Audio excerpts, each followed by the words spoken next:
పెద్ద ఆయన కొద్దిగా దూరంగా జరిపారు, నేను దగ్గరగా జరుపుకుంటాను.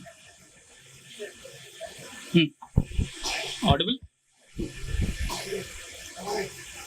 ఇప్పుడు నేను పుట్టలేదు, నాకు తెలుసుండి మీలో అత్యధిక శాతం మంది కూడా పుట్టుండ్రు స్వాతంత్రం రాకముందు అనుకుంటాను. 1944 సార్, 1944 సంవత్సరం మే 8వ తేదీ. ఆయన్ని చూస్తుంటే నాకు ఒకటే జ్ఞాపకం వస్తుంటుంది. నాకు ఎవరో ఒక స్నేహితురాలు ఉండేది సినిమాల్లో. తను చెప్పేది, నువ్వెవరితోనైనా మాట్లాడు, చలపతిరావు గారితో నువ్వు మాట్లాడగలిగితే నువ్వు గెలిచినట్టే అని. నాకు తెలియదు, మొదటిసారి మనం కలుసుకుంటున్నాం. నాకు ఆయన గురించి తెలిసిందల్లా ఏంటంటే, ఫ్లయింగ్ ఫ్రాగ్స్ అనే ఒక అత్యద్భుతమైన సంస్థని అత్యున్నతంగా తీర్చిదిద్ది ఎంతో మేధావితనంతో, సృజనాత్మకతతో, క్రియేటివిటీతో అద్భుతమైన కమర్షియల్స్ని, టెలివిజన్ యాడ్స్ని ప్రొడ్యూస్ చేసి, తయారు చేసి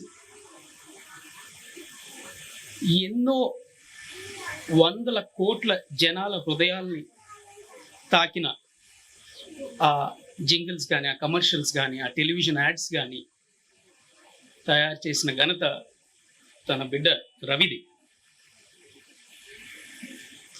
3 పిల్లల తండ్రి. నాకైతే మొదటి అవకాశం వచ్చినప్పుడు 66-67 సంవత్సరాలేమో, 66-67 నాకు తెలియదు కరెక్ట్గా. గూఢాచారిలోనో కథానాయకుల్లోనో మొదటి అవకాశం 72. అంటే అలాంటి అవకాశం వచ్చి హేమాహేమీలు, దిగ్గజాలు లాంటి కథానాయకులు నించున్నప్పుడు నాకైతే భయం. నేను ఎక్కడైనా పక్కదారి చూసుకొని పారిపోతాను, వెళ్ళిపోతాను. అలాంటి అవకాశాలను కూడా చేజిక్కించుకొని ఎంతో క్లిష్టమైన కళారంగంలో ఒక అత్యున్నతమైన స్థాయిని చేరుకొని తను నటించడమే కాకుండా జగన్నాటకం లాంటి సినిమాల్ని ప్రొడ్యూస్ చేసి ఎంతోమంది కథానాయకులకి జీవితాన్ని ఇచ్చి, కలియుగ కృష్ణుడు కూడా మీరే చేసినట్టున్నారు, అలాంటి సినిమాలను తీసి ఎంతోమందికి జీవితాన్ని ఇచ్చిన చలపతిరావు గారు ఉన్న ఈ సభలో నేను ఒక భాగం అవడం నా అదృష్టం.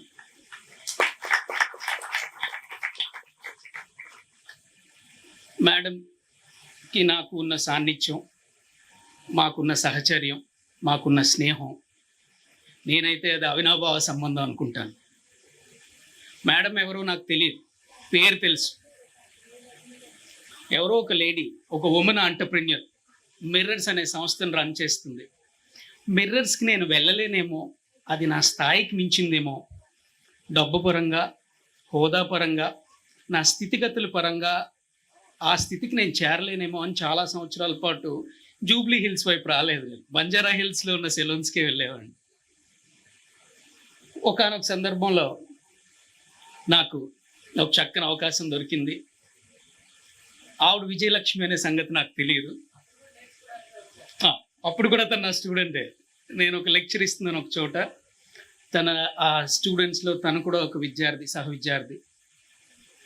అయితే అలా ఎగ్జాంపుల్స్ మాట్లాడుకుంటూ వెళ్తూ ఈ ఎగ్జాంపుల్ తీసుకుని తను చెప్తుంటే తన సంస్కారాన్ని నేను ఈరోజు మీ అందరి ముందు తెలియజేయాలి. లెక్చర్ అయిపోయింది, 1.5-2 గంటలు మాట్లాడుకున్నాం. అందులో 20 నిమిషాల పాటు ఒక స్త్రీ ఏం చేయగలదు, ఒక స్త్రీకి ఉన్న శక్తిని కానీ, తన యుక్తిని కానీ, తన బలాన్ని కానీ, తను సంపాదించుకున్న ఒక స్థాయిని కానీ ఎంత కష్టపడి కాపాడుకోవాలి, ఎంత ఎత్తుకు ఎదగాలి అనే ఆలోచనని ఎలా అనేది ఒక ఎగ్జాంపుల్ తీసుకొని తను చెప్తుంటే, తర్వాత ఒక 2 గంటల తర్వాత నేను మాట్లాడింది విజయలక్ష్మి గారి గురించని, ఆవిడే విజయలక్ష్మి అని, ఆవిడే మిర్రర్స్ యజమాని తర్వాత తెలిసింది.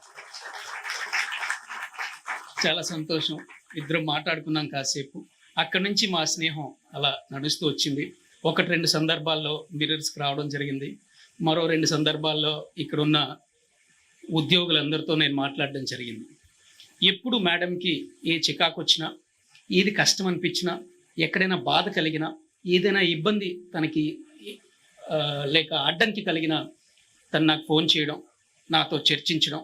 ఏ రోజు నేను డిస్కస్ చేయడం తప్ప డెసిషన్ నేను ఏ రోజు ఇవ్వను. ఎందుకంటే తనకి డెసిషన్ తీసుకునే కెపాసిటీ, కెపబిలిటీ, ఆ ఎబిలిటీ, ఆ క్యాలిబర్, ఆ కాంపిటెన్సీస్ తన దగ్గర ఉన్నాయి. ఆ ఉండడం వల్ల ఈరోజు ఆవిడ ఈ స్థానానికి వచ్చారు. భగవంతుడి దయ వల్ల అత్యద్భుతమైన జీవిత భాగస్వామి. ఎందుకంటే 2 గుర్రాలు పరిగెడతాయి అని అంటే కుదరదు. అన్లైక్ పోల్సే అట్రాక్ట్ అవుతాయి. ఏవి సమానంగా ఉన్న రోజు ఏది పరిగెత్తకపోవచ్చు. ఒకరికొకరు తోడింది, ఒకరి చేతికి ఇంకొకరు చేయూతనిచ్చుకొని ముందుకెళ్తూ ఉంటే అద్భుతంగా ఉంటుంది. ఈరోజు నన్ను మేడం ఇక్కడికి పిలిచారు. తన స్నేహితురాలు డాక్టర్ గారు ఇక్కడ ఉన్నారు, శిల్పి గారు. ఆవిడతో కూడా నాకు సాన్నిధ్యం మేడం పరిచయం చేశారు. అయితే ఆవిడ దగ్గర నుంచి, ఆవిడ సబ్జెక్ట్ దగ్గర నుంచే నేను మీతో కాసేపు మాట్లాడడం మొదలు పెడదామని అనుకుంటున్నాను. నిండు గర్భిణిగా ఉన్న స్త్రీ నాకు కొద్ది కష్టంగా అనిపిస్తుంది. 9 మాసాలు మోస్తున్నాను బిడ్డని, అసౌకర్యంగా ఉంది, నా సౌకర్యం కోసం నేను జుట్టును కత్తిరించుకుంటానంటది, హెయిర్ కట్ చేసుకుంటానంట. 9 మాసాలు తల్లి గర్భంలో ఉండి బయటికి రాగానే బిడ్డ ఆరోగ్యవంతులుగా ఉండాలి, ఆరోగ్యవంతురాలుగా ఉండాలనే ఉద్దేశంతోనూ తల్లి తన ఆరోగ్యం కోసం ఆలోచిస్తూ ఈ చేతుకున్న గోరు వేలును వాటి ద్వారా ఆ మట్టి భోజనం ద్వారా లోనకి వెళ్ళి బిడ్డకి హాని కలుగుతుందేమో అని ఆరోగ్యం కోసం, అసౌకర్యం కోసం జుట్టును తీసుకున్నా, ఆరోగ్యం కోసం గోరును తీసుకున్నా, బిడ్డకి జన్మనిచ్చాక తన తలనీలాలు భగవంతుడికి అర్పించడానికి వెళ్ళినప్పుడు ఆధ్యాత్మికత కోసం జుట్టుని దేవునికి ఇచ్చేసిన, స్కూల్కి వెళ్ళడం స్టార్ట్ అయ్యాక ఆ రింగులు చెవుల్లోకి దూరిపోతుంటే వాటిని హెయిర్ కట్ చేయడం అందం కోసం చేసిన, వయసు వచ్చాక చక్కగా తన రూపురేఖలకి సరిదిద్దే జుట్టుని, హెయిర్ని స్టైల్ చేయడం కోసం, ఆహార్యం కోసం చేసిన, తనకి ఈ విధంగా ఉండాలి, నా స్నేహితులు ఇలా ఉన్నారు, నా స్నేహితురాలు ఇలా ఉన్నారు, వాళ్ళ నేను ఉండాలి, ఇలా తయారవ్వాలి అని ఆశ కోసం చేసుకున్నా. లేదు, జీవితంలో ఒక స్థాయికి ఎదగాలి, నేను ఒక హీరోయిన్ అవ్వాలి, లేకపోతే ఒక ఫిలిం స్టార్ కన్నా మీదకి ఎదిగి ఒక ఫ్యాషన్ మోడల్ అవ్వాలి నేను, లేకపోతే మిస్ ఇండియా అవ్వాలి, మిస్ వరల్డ్, మిస్ యూనివర్స్ అవ్వాలి అని ఒక ఆశయం కోసం చేసిన. లేదు, ఆరోగ్యం బాగోక తను కీమోథెరపీకి బానిస అయిపోయి తన ఆరోగ్యం కోసం జుట్టునిచ్చేసిన. లేదు, ఇంట్లో గ్రహచర్యం రీత్యా ఎవరినో కోల్పోయి ఆ ఆచారం కోసం జుట్టునిచ్చేసిన. ఎక్కడ ఏది చేసినా జీవితంలో మీరంటూ ఒక స్థానాన్ని, ప్రతి మనిషి జీవితంలోనూ మీరందరూ ఒక స్థానాన్ని పొందారు. అటువంటి స్థానం ఉన్న మీ అందరూ ఆ స్థానాన్ని సుస్థిరం చేసుకోవాలి అని అంటే జీవితంలో కష్టపడితే అన్నీ వచ్చేవి. Hard work gives you something but not everything. Should also start doing smart work. చాలా సందర్భాల్లో నేను మాట్లాడుతూ ఉన్నప్పుడు చాలామంది నన్ను అడుగుతూ ఉంటారు, సార్ నేను ఎంతో కష్టపడుతూ ఉంటాను, నన్ను ఎవరూ గుర్తించడం లేదు, ఈ ఆర్గనైజేషన్లో నేను ఎంతో కష్టపడుతున్నానని. మీకు ఒక చిన్న కథ చెప్తాను నేను. ఒక యజమాని ఉన్నాడు. ఆ యజమానికి కొన్ని రకాల పశువులు ఉన్నాయి. ఆ యజమాని దగ్గర క్యాటిల్ అంతా ఉంది, గొర్రె ఉంది, మేక ఉంది, ఆవులు ఉన్నాయి, గేదెలు ఉన్నాయి, గాడిదలు ఉన్నాయి, గుర్రాలు కూడా ఉన్నాయి. ఓ గుర్రానికి కాలు దెబ్బ తగిలింది. డాక్టర్ గారిని తీసుకొచ్చాడు. డాక్టర్ గారిని తీసుకురాగానే డాక్టర్ గారు అడిగారు, ఏమైందని అంటే, గుర్రానికి కాలు దెబ్బ తగిలింది సార్ అన్నాడు. అయ్యో, ఇది ఇన్ఫెక్షన్ అయిపోతుంది, నెగ్లెక్ట్ చేశారు మీరు, 3 రోజులు చూద్దాం, ఇంజెక్షన్ ఇస్తాను. లేదు అని అంటే మాత్రం గుర్రాన్ని చంపేయాలి, లేకపోతే ఈ పశువుల కావడిలో మిగిలిన అన్నిటికీ ఇన్ఫెక్షన్ వచ్చేస్తుందని చెప్పారు. 1వ రోజు చూశారు, 2వ రోజు వచ్చింది, ఇక 3వ రోజు నిర్ణయం తీసుకున్నారు, ఇది కష్టం అవుతుంది, రేపు గుర్రాన్ని చంపేద్దామని. పక్కనే ఓ మేకపిల్ల ఉంది. మేకపిల్ల గుర్రం దగ్గరికి పోయి, ఇలా అయితే కష్టం, నువ్వు శక్తిని కూడగట్టుకో, నిన్ను చంపేస్తారు, నువ్వు శక్తిని కూడగట్టుకొని 4 అడుగులు వేయడానికి ప్రయత్నం చెయ్యు, ఇంకా 24 గంటలు టైం ఉంది అని ప్రోత్సహించింది. అడుగులు వేయడం మొదలుపెట్టింది గుర్రం, ఇంకా ప్రోత్సహించింది, తొందరగా అడుగులు వేస్తుంది. పరుగు పందెంలో పరిగెత్తినట్టు గుర్రం పరిగెత్తడం చూసి యజమాని చాలా సంతోషించాడు. అద్భుతం, నా గుర్రానికి ఆరోగ్యవంతంగా ఉంది, నా గుర్రాన్ని చంపక్కర్లేదు, చాలా సంతోషం, నా గుర్రాన్ని నేను కోల్పోవటం లేదు, చాలా అద్భుతంగా ఉంది. ఈ శుభ సందర్భంలో నేను పార్టీ చేసుకోవాలి, ఆ మ్యాక్ పిల్లని కోయనరా అన్నాడు. ఏమైంది? ప్రోత్సహించింది ఎవరు? కష్టపడింది ఎవరు? శ్రమపడింది ఎవరు? ఎవరు గుర్తించారు? పని పరమాత్ముడితో సమానం. మనం ఎవరిని గుర్తించక్కర్లేదు. పని చేసుకుంటూ వెళ్ళిపోతూ ఉండండి. చాలా సందర్భాల్లో మనకి ఒకరిని చూస్తే ఒకరికి అసూయభావం, జెలసీ, ఎన్వి కలుగుతూ ఉంటుంది. కొన్ని ఆ సీసాలో స్మాల్ టేబుల్ టెన్నిస్ బాల్లో లేకపోతే గోల్ఫ్ బాల్లో వేస్తున్నాను నేను. ఆ సీసాలో వేశాను. సీసా నిండిపోయింది. అందరూ అడిగేసరికి నిండిపోయింది అన్నారు. చాలా బాగుంది, సంతోషం అనుకున్నాను. దాని తర్వాత చిన్న చిన్న గులకరాళ్ళు వేసాను. మధ్యలో ఉన్న కన్నాల్లో గులకరాళ్ళు వెళ్ళిపోతున్నాయి. సీసా నిండిపోయింది. మళ్ళీ నిండిపోయింది అన్నారు అందరూ. దాని తర్వాత ఇసుకేసాను. ఇసుకేస్తుంటే ఇసుక కూడా లోనికి వెళ్ళిపోతుంది, అది నిండిపోతుంది. దాని తర్వాత 2 కప్పులు కాఫీ వేసాను. వేస్తుంటే మరలా లోనికి వెళ్ళిపోతుంది. మీలాగే చూస్తున్న వాళ్ళు నన్ను అడిగారు, మాస్టర్ ఏం చేస్తున్నారు మీరు, మాకేం నేర్పుదాం అనుకుంటున్నారు? జీవితంలో జీవన సత్యం నేర్పుదాం అనుకుంటున్నాను నాన్న. జీవితంలో మనం ఆచరించాల్సింది నేర్పుదాం అనుకుంటున్నాను. ఏది ముఖ్యం, ఏది ప్రాముఖ్యం, ఏది ఉపయోగం, ఏది వ్యర్థం అనేది మనం తెలుసుకోవాలి. నేను ముందు రాళ్ళు వేసాను. అందులో రాళ్ళు అనేవి నీ కుటుంబంతో సమానం, నీ కుటుంబ సభ్యులతో సమానం. ఆయన బిడ్డ చనిపోయాడు, అంత్యక్రియలు జరుగుతున్నాయి. నీ బిడ్డ ప్రాణం పోయడానికి ఆయన వచ్చాడు. అందుకే చేతులు కడుక్కొని అంత్యక్రియలు చేయడానికి ఆయన బిడ్డ కోసం పరిగెడుతున్నాడు.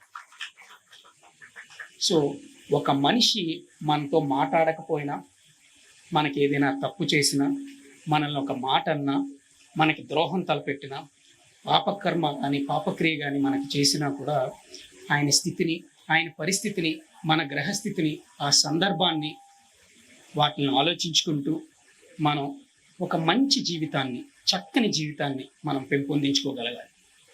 అయితే కొంతమంది చాలా సంవత్సరాల నుంచి ఇక్కడ పనిచేస్తున్నారు. భూమి పుట్టిన దగ్గర నుంచి, మిర్రర్స్ పుట్టిన దగ్గర నుంచి ఇక్కడ ఉన్న వాళ్ళు ఉన్నారు. కొంతమంది కొత్త వాళ్ళు వస్తున్నారు. మరి ఎలా, ఏం చేయాలి? వాళ్ళ కోసం నేను చెప్పే 4 ముక్కల్లో వాళ్ళకు ఉపయోగపడే ఇంకొక 2 ముక్కలు చెప్పాలనుకుంటున్నాను. ఒక దగ్గర బ్యాంకు దొంగతనం జరుగుతుంది. దొంగలు వచ్చే ముసుగులు వేసుకున్నారు, ముష్కరులు చూశారు. ఇలా చూసి వెంటనే ఈ డబ్బు గవర్నమెంట్ది, ప్రాణం మాత్రం మీదే, నిర్ణయం మీరు తీసుకోండి. సైకలాజికల్గా అక్కడ ఉన్న వాళ్ళని అటాక్ చేశారు. వెంటనే అందరూ ఎక్కడ డబ్బు అక్కడ విడిచిపెట్టేసి ఇలా నించుండిపోయారు. సైకాలజీ అప్లై చేసాడు వాడు దొంగ. ఒక్క క్షణం ఇలా పక్కకు చూడగానే నించుండిపోయిన వాళ్ళందరూ, ఒక ఆడపిల్ల ఆ టేబుల్ దగ్గర ఇలా పడుకుండిపోయింది. అమ్మా, నేను వచ్చింది రాబరీకి, రేప్ కోసం కాదు, కల్చర్ డెవలప్ చేసుకో అమ్మా అన్నాడు. ప్రొఫెషనలిజం చూపించాడు. దొంగతనం తీసుకెళ్ళిపోయాడు. పెద్ద దొంగ, చిన్న దొంగ, జూనియర్ సీనియర్ ఇద్దరు డబ్బుని మూటలు కట్టుకున్నారు. మూటలు కట్టుకొని ఓ బ్యాగ్లో వేసుకొని పారిపోయారు. చిన్న దొంగ అంటున్నాడు, అన్న డబ్బులు తెచ్చేసుకున్నాం కదా, లెక్క పెట్టేద్దాం అన్నాడు. పెద్ద దొంగ అన్నాడు, మనం ఏంట్రా లెక్క పెడతాం, ఇన్ని 100,000 మూటలు ఉన్నాయి, టీవీ వేసుకొని చూద్దాం రా, ఎంత దొంగతనం జరిగిందని చెప్తాడు. ఆ డబ్బులు మన దగ్గర ఉంటారా? ఎక్స్పీరియన్స్, అది అనుభవం నేర్చుకోవాలి మనం అక్కడి నుంచి. చాలా బాగుంది. బ్యాంక్ మేనేజర్, క్యాషియర్, దొంగలు వచ్చారు, దొంగలు పట్టిపోయారు సార్, ఆలో 10 లక్షలు పట్టిపోయారు, మనం 10 లక్షలు తీసేద్దాం, సందడిలో సడేమియా, నలుగురితో నారాయణ, గుంపులో గోవింద, తీసేద్దాం సార్ అన్నాడు. అంటే వాడు ఆ సందర్భాన్ని ఉపయోగించుకున్నాడు, ఆ సర్కమ్స్టాన్షియల్ జడ్జిమెంట్. కాసేపు అంతా స్తబ్దతగా ఉంచాడు. ఏంటిది ఇలా ఉంది అని. వెంటనే ఇంట్లో వాళ్ళకి చెప్పాడు, మన బ్యాంక్ షేర్లు ఎవరెవరైతే కొన్నారో షేర్లన్నీ అమ్మేయండి, ఈ విషయం తెలిస్తే షేర్లు పడిపోతాయని. షేర్లన్నీ అమ్మేశారు. అక్కడ కూడా 4 రూపాయలు మేనేజ్మెంట్ సంపాదించుకుంది. దాని తర్వాత టీవీలో స్క్రోలింగ్ వచ్చింది, 100 లక్షలు, 1 కోటి రూపాయలు దొంగతనం జరిగింది అని. చిన్న దొంగ కూర్చున్నారు, డబ్బులు లెక్క పెట్టడం మొదలుపెట్టారు. చూస్తే 10 లక్షలే ఉంది. ఇదేంటి ఇలా జరిగిందని అనుకున్నారు.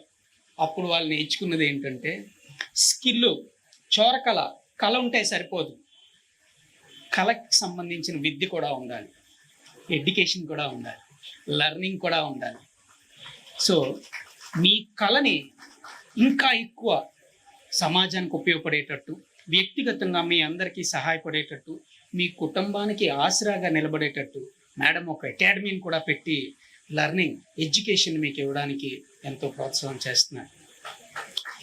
ఇదంతా కొద్దిగా చదువు తక్కువ ఉన్న వాళ్ళకి, అవగాహన తక్కువ ఉన్న వాళ్ళకి, ఆలోచన పరిమితి చిన్నదిగా ఉన్న వాళ్ళకి, పెద్దగా ఊహించుకోలేని వాళ్ళకి కాసేపు నేను మాట్లాడాను. ఇప్పుడు ఒక 4 నిమిషాలు నేను ఈ సమాజం గురించి, ఈ మార్కెట్, వ్యాపారం, ఈ వ్యవస్థ గురించి మీరు ఏ విధంగా మీ లైఫ్ని చక్కదిద్దుకోవాలనే విషయం గురించి ఒక్క 4 ముక్కలు నేను చెప్దాం అనుకుంటున్నాను.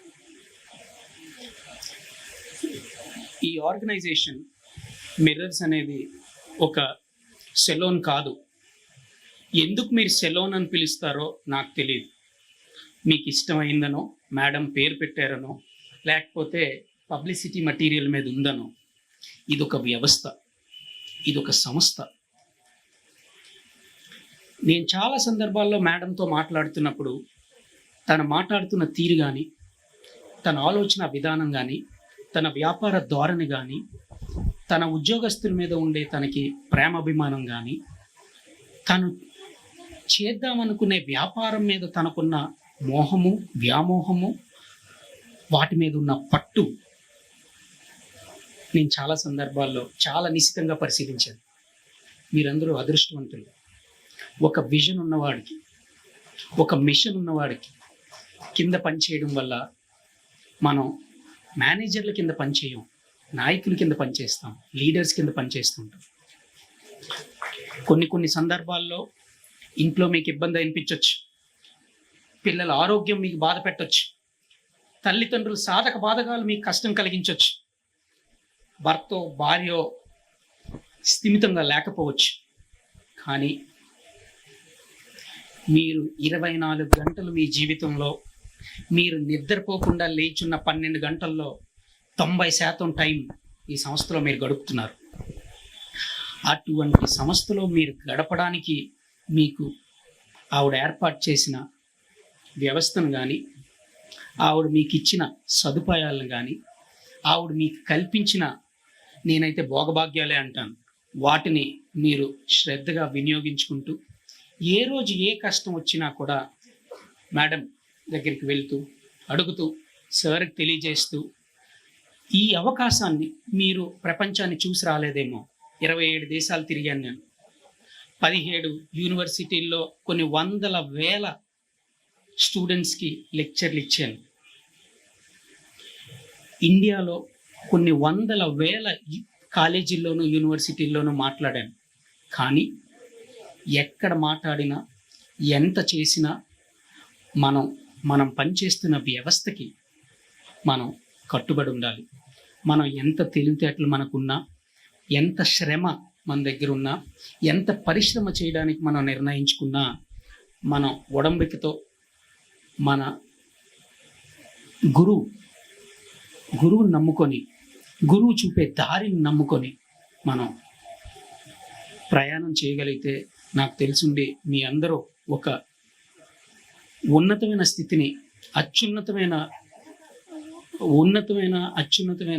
స్థితినే కాకుండా మీ జీవితంలో కూడా ఒక అద్భుతమైన వ్యవస్థని నిర్మించిన వాళ్ళు అవుతారు అని మీ అందరికీ నేను తెలియజేసుకుంటూ, భగవంతుడు మీ అందరితో ఉండి ప్రతి సంవత్సరం ఇటువంటి కార్యక్రమాన్ని మేడం నిర్వహించి మీ అందరికీ, మీ కుటుంబ సభ్యులకు కూడా మంచి జరగాలని నేను కోరుకుంటూ, మేడం కోరుకోవాలని ఆశిస్తూ, ఈ వ్యాపారం అన్ని విధాల అభివృద్ధి చెందాలని భగవంతుడికి ప్రార్థిస్తూ సెలవు తీసుకుంటాను.